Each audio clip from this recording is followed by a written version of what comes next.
ஆயிரம் ஆயிரம் நன்மைகள் அனுதினம் என்னை சூழ்ந்திட, கிருபையும் இரக்கமும் அன்பும் கொண்டீரே.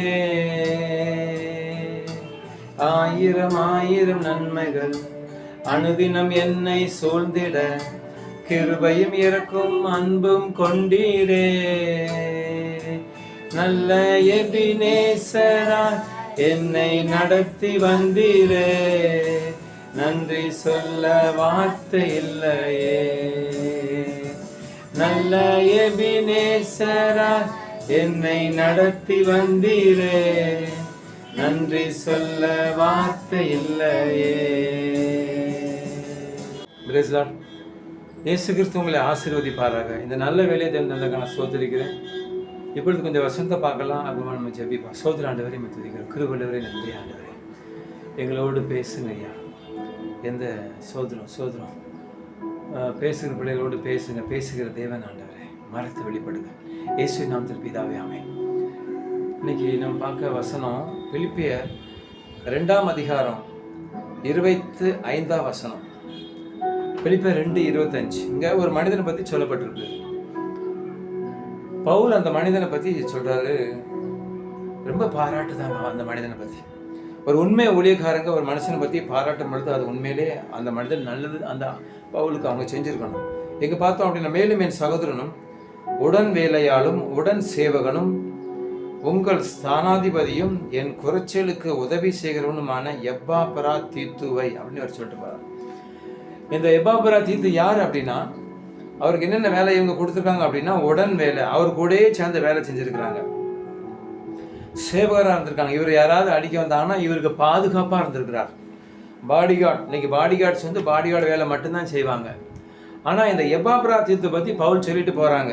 இவர் எப்படி இருந்தாராம், இவர் கூட ஊழியம் செஞ்சாராம், ப்ளஸ் உடன் சேவகனாக இருந்திருக்கார். சேவகன் அப்படின்னா யார் இவர்கிட்ட யாரும் பிரச்சனை பண்ணாங்களோ அதை வந்து தீர்க்கிறதுக்கு இவர் தான் முன்பே நிற்பார். உடன் சேவகனும் உங்கள் ஸ்தானாதிபதியும் அப்படின்னா மக்களுக்கும் நல்லா செஞ்சுருக்கிறாங்க. ரட்சிக்கப்பட்டவங்களுக்கு வந்து ரொம்ப நல்லா செஞ்சுருக்கிறாங்க. இந்த எப்பாபிரோ தீத்து என் குறைச்சலுக்கு உதவி செய்தவனும். பவுலுக்கு எப்பெல்லாம் குறைச்சல் வருதோ, என்ன காரியம் வருதோ, அதுக்கெல்லாம் இவர் எப்பாபிரா உதவி செய்கிறார். இந்த எப்பாபிரா பார்க்கும்போது ரொம்ப ஆச்சரியமா இருக்கும். அந்த பவுல் அவங்க அந்த எப்பாபிரா பற்றி நல்ல காரியத்தை பற்றி சொல்லிகிட்டே இருக்கிறாங்க. என் குறைச்சலுக்கு உதவி செய்தவனுமான எப்பாபிரா தீத்துவை உங்களிடத்தில் அனுப்ப வேண்டும் என்று எண்ணினேன். இந்த எப்பாபிரா நல்ல மனுஷன் அப்படின்னு பவுல் சொல்றாங்க. கீழே பார்த்தோம் அப்படின்னா, அவன் 26ஆவது வசனத்தை நம்ம பார்த்தோம் அப்படின்னா, பிலிப்பியர் 2ஆம் அதிகாரம் 26. அவன் உங்கள் எல்லார் மேலும், பவுல் மேல மட்டும் அவன் ரொம்ப பாசம் இல்லை. யார் அந்த நாட்களில் பவுலுக்கு கீழே நிறைய பேர் அவருடைய வசனத்தை கேட்க நிறைய இருந்திருப்பாங்க. அவங்க மேலையும் பிலிப்பியர் மேல, அந்த பிலிப்பியர் மேல இந்த எப்பாபிரா தீத்து, அவன் உங்கள் எல்லார் மேலும் வாஞ்சை உள்ளவனும் தான் வியாதிப்பட்டதை நீங்கள் கேள்விப்பட்டதினாலே மிகவும் வியாகுலப்படுகணுமாய் இருந்தான். இந்த எப்பாபிராவுக்கு வியாதி வந்த உடனே பிலிப்பியரை கேள்விப்படுறாங்க. அப்ப அவங்க கேள்விப்பட்டு எதுவும் நினைக்க கூடாது அப்படின்னு சொல்லி இவர் வேதனைப்படுறாரு. மிகவும் வியாகுலப்படுகணுமாய் இருந்தான். எவ்வளவு ஒரு அன்பான மனுஷன் இந்த உலகத்துல இருக்கிறாங்க. இந்த உலகத்துல ரொம்ப நல்லவங்க இருக்கிறாங்க, ரொம்ப கெட்டவங்க இருக்காங்க. ஆனா கெட்டவங்களை பத்தி சொல்லப்பட்டிருக்கு, துன்மார்க்கனுடைய அந்த வழி வந்து அழிவுன்னு சொல்லப்பட்டிருக்கு. ஆனா நல்லவங்களை பத்தி சொல்ல போனா சமாதானம் சொல்லப்பட்ட இந்த எப்பாபிரா ரொம்ப நல்லவர் அப்படின்னு பவுல் சொல்லிட்டு போறாங்க. அடுத்தெல்லாம் பார்த்தோம் அப்படின்னா, அவன் வியாதிப்பட்டு மரணத்துக்கு சுயமாய் இருந்தது மைதான், ஆகிலும் தேவன் அவனுக்கு இறங்கினார். ஊழியம் செஞ்சு மக்களுக்கு ரொம்ப உதவி செஞ்சு இவருக்கு வியாதி வந்துட்டு, அந்த வியாதியில ஆண்டவர் எப்பாபிராவுக்கு சுகம் கொடுக்குறாங்க. சுகம் கொடுத்ததுனால ஆகிலும் தேவன் அவனுக்கு இறங்கினார். அவனுக்கு இறங்கினதும் அல்லாமல் துக்கத்தின் மேல் துக்கம் எனக்கு உண்டாகாதபடிக்கு எனக்கும் இறங்கினார். 27ஆம் வசனத்தை பவுல் சொல்றாங்க, ஒருவேளை அவன் இறந்துட்டா எனக்கு உதவிச்சு ஆண்டிருக்காதே ஆண்டவரே, இந்த எப்பாபிரா தீத்து மாதிரி யார் எனக்கு உதவிச்சான்னு சொல்லி பவுல் ரொம்ப துக்கம் அடைஞ்சிடக்கூடாது அப்படின்னு சொல்லி அவர் ஜெபமிட்டு இருக்கிறார். இவங்க எல்லாருடைய ஜெபத்தை கேட்டு ஆண்டவர் எப்பாபிரா தீத்துக்கு ஆண்டவர் சுகம் கொடுக்குறாங்க. அதான் அவர் சொல்றாரு, துக்கத்தின் மேல் துக்கம் எனக்கு உண்டாகாதபடிக்கு எனக்கு இறங்கின. எனக்கு துக்கம், ரொம்ப துக்கம் வந்துடும். உண்மை ஊழியக்காரர் எப்படி சொல்லிட்டாரு பாருங்க, ஒரு மனிதனை பாராட்டுறேன். இன்னைக்கு நம்ம எப்படி இருக்கிறோம்? நம்ம இந்த மாதிரி மற்றவங்க நம்மளை புகழ்றாங்களா? மற்றவங்க நம்மளை வந்து நல்ல பற்றி சொல்லுதாங்களா? பவுல் எப்பாப்ரா தீத்தை பற்றி சொல்றார், ரொம்ப நல்ல மனுஷன், அவன் சேவகன், என் கூடயே ஊழியம் செய்கிறாங்க. சிலவங்க சேவகன்னா பாடி கார்ட்ஸ், நீங்கள் பார்த்தா பில்டருக்கு பெரிய பெரிய பணக்காரங்களுக்கு பாடி கார்ட்ஸ் இருப்பாங்க. பாடி கார்ட்ஸ் அப்படின்னா அவங்களுக்கு முன்ன பண்ணி போவாங்க, அதை மட்டும்தான் செய்வாங்க. ஆனால் இவர் எப்பாப்ரா அப்படி இல்லை, பவுல் மேலே அன்பாக இருக்கார், பவுலுக்கு எல்லா உதவியும் செய்கிறாங்க. இந்த பவுல் ஐயாக்கா அந்த எப்பாப்ரா தீர்த்து எல்லா உதவியும் செய்கிறார். சாப்பாடு விஷயத்தில் அவரை கவனிக்கல, நோய் வந்து அவரை கவனிக்கல, பிரயாணத்தில் யாரும் அவரை அடிக்க வந்து அதுக்கு முன்பே நிற்கிறார். நிற்கனால தீர்த்து அவர் பவுலுக்கு ரொம்ப சந்தோஷமாயிட்டு, ரொம்ப நல்ல மனிதன் எப்பாப்ரா தீர்த்து அப்படின்னு அவர் சொல்லுறார். அவர் வியாதி வந்த உடனே எங்கே எப்பாப்ரா தீர்த்து இறந்துருவாரோன்னு சொல்லி பவுல் பயந்து துக்கப்படுதா, எனக்கு ரொம்ப துக்கம் வந்துருமோன்னு நினைக்கிறாரு. அந்த வேலையில் ஆண்டு எப்பாப்ரா தீர்த்துக்கு சுகம் கொடுக்குறாங்க. எவ்வளோ அருமையான மனிதன் எப்பாப்ரா தீர்த்து. இன்னைக்கு நீங்களும் நானும் இருக்கிறோம். நம்ம உயிருள்ள நாட்களில் நம்ம நல்ல பேர் வாங்கணும். நம்ம பிள்ளைகள்கிட்ட நம்ம யாரெல்லாம் நம்மளை பார்க்காங்களோ அவங்க நம்மளை நல்லதாக சொல்லணும். இதுக்கு தேவன் உதவி செய்வார். எங்கே நம்ம பார்த்தோம் அப்படின்னா, ஆகையால் நீங்கள் அவனை மறுபடியும் கண்டு சந்தோஷப்படவும். இவர் சொல்கிறார், ஐயா எப்பாப்ரா அனுப்புகிறேன் பிலிப்பியர்கிட்ட, நீங்கள் அவரை பார்த்து சந்தோஷப்படுங்க, என் துக்கம் குறையவும் அவனை அதிசீக்கிரமாக அனுப்பினேன். ஆனபடி நாளை நீங்கள் கர்த்தருக்குள் மிகுந்த சந்தோஷத்தோடே அவனை ஏற்றுக்கொண்டு எப்பாப்ரா ஏற்றுக்கொள்ளுங்கன்னு சொல்லி இவர் வந்து லெட்டர் எழுதுறார். எப்பாப்ரா வருவாரியா, நீ ஏற்றுக்கொள்ளுங்க, அவனை ஏற்றுக்கொண்டு இப்படிப்பட்டவர்களை கனமா எண்ணுங்கள். எப்பாப்ரா தீத்துவா கனமா எண்ணுங்கன்னு பவுல் சொல்லிட்டு போறாங்க. நம்மளை பத்தியும் சொல்ல ஆள் வேணும்.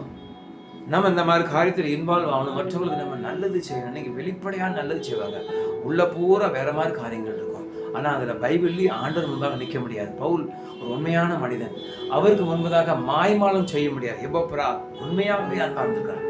அதான் பைபிளில் அவர் கூட இதனால இந்த பிலிப்பியர் நிருபத்தில் எப்பாப்ரா தீர்த்தை பற்றி அவர் எழுதிட்டு போகிறார். எப்பாப்ரா தீர்த்து எப்படி ஒரு நல்ல மனிதன் அப்படின்ட்டு. இப்படிப்பட்ட மனிதன் கனமாக என்னமா, நம்ம நன்மை செஞ்சால் நம்மளுக்கு மேன்மை கிடைக்கும். எல்லா காரியத்திலும் டெய்லி நம்ம நன்மை செய்ய அழைக்கப்பட்டிருக்கிறோம். அதுக்கு தான் அந்த செய்தி பிரியமானவர்களே. அதுதான் நம்மளுக்கு ஆராதனை. நம்ம பைபிள் படிக்கணும், நம்ம உபவாசம் இருக்கணும். இப்படி செய்யும் பொழுது தேவன் நம்ம மூலமாக அநேகருக்கு நன்மை செய்ய ஆண்டவர் நமக்கு உதவி செய்வார். ஏனெனில் நீங்கள் எனக்கு செய்ய வேண்டிய ஊழியத்திலே உங்கள் குறைவை நிறைவாக்கும்படிக்கு அவன் தன் பிராணனை எண்ணாமல். இந்த எப்பாப்ரா தீத்து உண்மையா ஊழியம் செய்றார்.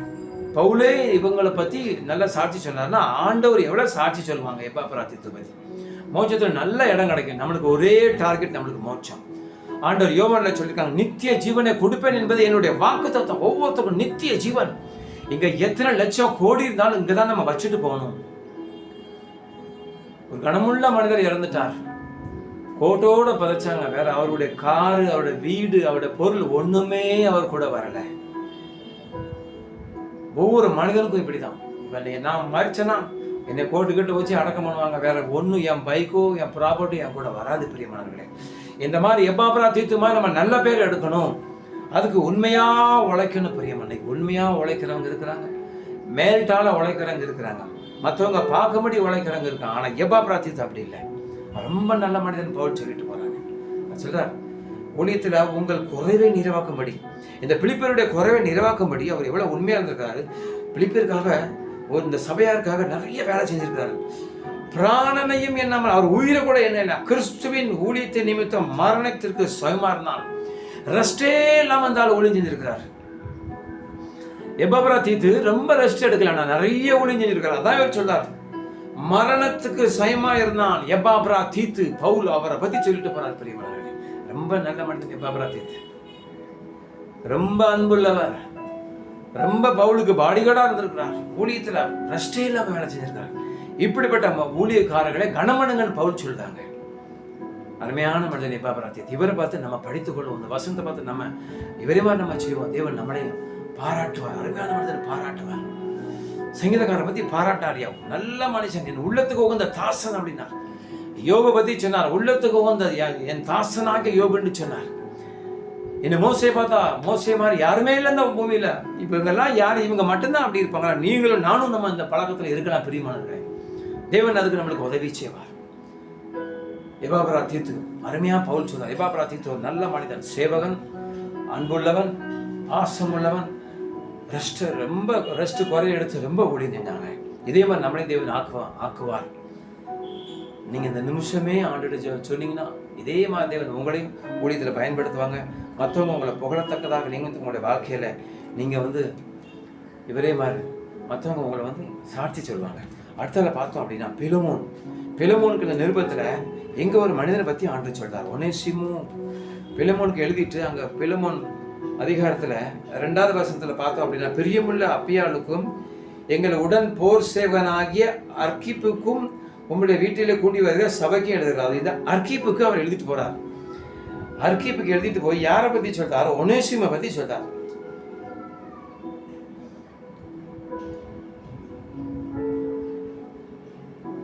இந்த பிலமோன் எழுதின அதிகாரத்துல, ஆகையால் பவுலாகிய நான் முதிர் வயதினாகவும் இயேசு கிறிஸ்துவின் நிமித்தம் இப்பொழுது கட்டப்பட்டு பணாக இருக்கிறபடினால் நீர் செய்யத்தக்க உம்முடைய கட்டளைகளுக்கு கிறிஸ்துவுக்குள் துணியத்தக்கதாக இருந்தாலும் அன்பின் நிமித்தம் நான் சொல்லுதேன். என்ன சொல்லுதேன்? 10வது வசனத்துல பிலமோன் அதிகாரம், ஒரே அதிகாரம், அதுல 10வது வசனத்துல பார்த்தோம் அப்படின்னா, என்னவென்றால் கட்டப்பட்டிருக்கையில் நான் பெற்ற என் மகனாகிய ஒனேசிமுக்காகன்றார். அங்க சொல்றார், என் உடன் வேலைக்காரன், அவன் ஸ்தானாதிபதி, ரொம்ப அன்பா இருப்பாங்க, ரெஸ்ட்ல ஒழிஞ்ச அங்க அந்த வார்த்தை சொல்லி எபப்ராதீத்து வந்து அவர் ரொம்ப நல்ல மனுஷன் சொல்றாரு. இங்க பார்த்தோம் அப்படின்னா என் பையன் அப்படிங்கிறார். இந்த ஒனேசிமு பத்தி ரொம்ப எல்லாரும் செய்தி கொடுத்தாங்களோ தெரியல. என்னவென்னா கட்டப்பட்டிருக்கையில் நான் பெற்ற என் மகனாகிய ஒனேசிமு. சொந்த அப்பா மாதிரி இந்த ஒனேசிமு பவுல ரொம்ப பாசமா இருந்திருக்கிறாரு. இவர் ஒரு அடிமை வந்து யாரும் மதிக்க மாட்டாங்க. ஆச்சரியமா இருக்கும், அடிமையுடைய காரியங்களை வந்து யாரும் மதிக்க மாட்டாங்க. ஆனா பவுல் இந்த அடிமை பத்தி சொல்றாரு. இனிமே அடிமை இல்லையா? யாருக்கு? அர்க்கிப்புக்கு எழுதிட்டு போறார். அர்க்கிப்புக்குள்ள அடிமை இந்த ஒனேசிமு கொஞ்ச காலம் அர்க்கிப்பு விட்டு போயிட்டார். போன உடனே பவுல் சொல்றாரு, கொஞ்ச காலம் வந்துட்டான், என் மணி அடிமையா வந்து ஒனேசிமை நினைக்காதன்னு சொல்லி ஒனேசிமை பத்தி ஒரு காரியத்தை சொல்றார். ஒனேசிமை எப்படி இருக்கிறாரா? என் மகனாகிய ஒனேசிமுக்காகவுமே மண்டாடுகிறேன், என் பையன் அப்படிங்கிற. பவுலுக்கு கல்யாணம் முடியல, ஆவிக்குரிய தகப்பன் என் பையன் ஒனேசிமு அப்படிங்கிறாரு. முன்னே அவன் உமக்கு பிரயோஜனம் இல்லாதவன், இப்பொழுது உமக்கும் எனக்கும் பிரயோஜனம் உள்ளவன். அவனை நான் உம்மிடத்தில் அனுப்புகிறேன், என் உள்ளம்போல் இருக்கிற அவனை ஏற்றுக்கொள்ளும். பவுலுடைய உள்ளம்போல் ஒனேசிமு இருக்கிறார். அவ்வளவு ஒரு நல்ல மனிதன் ஒனேசிமு. அவ்வளவு வேலை செஞ்சிருக்கார் பவுலுக்கு. தகப்பன் பிள்ளைகள் எதிர்பார்த்து வேலை செய்வாங்க. சிலவங்க தகப்பனுடைய ப்ராப்பர்ட்டி இருந்தால் பிள்ளைகளுக்கு வரணும் அப்படின்னு அதுவே எதிர்பார்ப்பாங்க. சிலவங்க அன்பார்ந்து உதவி செய்வாங்க. ஆனால் இந்த ஒனேசிமு பார்த்தோம் அப்படின்னா ரொம்ப பவுல் மேல அன்பா இருக்கிறாரு, உள்ள மாதிரி இருக்கிறாங்க. அவ்வளவு ஒரு நல்ல மனிதன் ஒனேசிமு. சுவிசேஷ நிமித்தம் கட்டப்பட்டிருக்க எனக்கு ஊழியம் செய்யும்படி உமக்கு பதிலாக அவனை என்னிடத்துல வைத்துக் கொள்ள வேண்டும் என்று இருந்தேன் அப்படின்னு ஒனேசிமு பத்தி சொல்லிட்டே இருக்கிறான். எனக்கு அவன் பிரியமான 16வது வசனத்துல பிலமோன், உமக்கு சரீரத்தின்படியையும் கர்த்தருக்குள்ளும் எவ்வளவு பிரியமுள்ளவனா இருக்க வேண்டும். ஒனேசிமு பவுலுக்கு ரொம்ப பிரியமானான். அப்போ எனக்கு பிரியமானதா உமக்கு பிரியமானு சொல்லி ஒனேசிமை ரொம்ப பாராட்டுதான். ஏதாவது கடன் பட்டிருந்தா என் கணக்கில் வச்சுக்கப்பா, நீ இந்த ஒனேசிமை ஏற்றுக்கொள்ளணும். ஒனேசிமு இந்த ஒனேசிமு ரொம்ப நல்ல மனிதர். பைபிளில் ரொம்ப நல்ல நல்ல மனிதர்கள் இருக்கிறாங்க.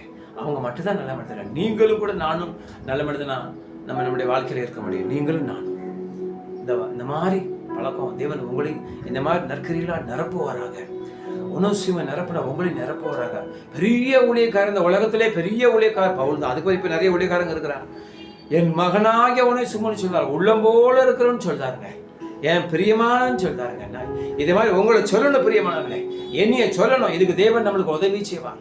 எபப்ராதீத்து ஸ்தானாதிபதியா, உயிருக்கு போனாலும் பரவாயில்ல ஊழியம் செய்ய மாட்டேன் எபப்ராதீத்து. அப்பேற்பட்டவன் உங்களை என்னையும் தேவன் மாற்றுவாராக. நம்ம ஜெபிப்போம். சோதராண்டவரே, எபப்ராதீத்து ஒனேசிமை பத்தி பார்த்தோம் ஐயா. எபப்ராதீத்து பவுல் ஊழியர் செஞ்சாங்க, ஸ்தானாதிபதியா இருந்தாரா, ரெஸ்ட் இல்லாம ஊழியம் செஞ்சார். ரொம்ப நல்ல மனிதன் பவுல் சொல்றாங்க ஐயா. அதே மாதிரி ஒனேசிமை பத்தியும் சொல்றார், ரொம்ப நல்ல மனிதன், என் பையன் உள்ளவன்னு சொல்றார், பிரியமானன்னு சொல்றாரு ஐயா.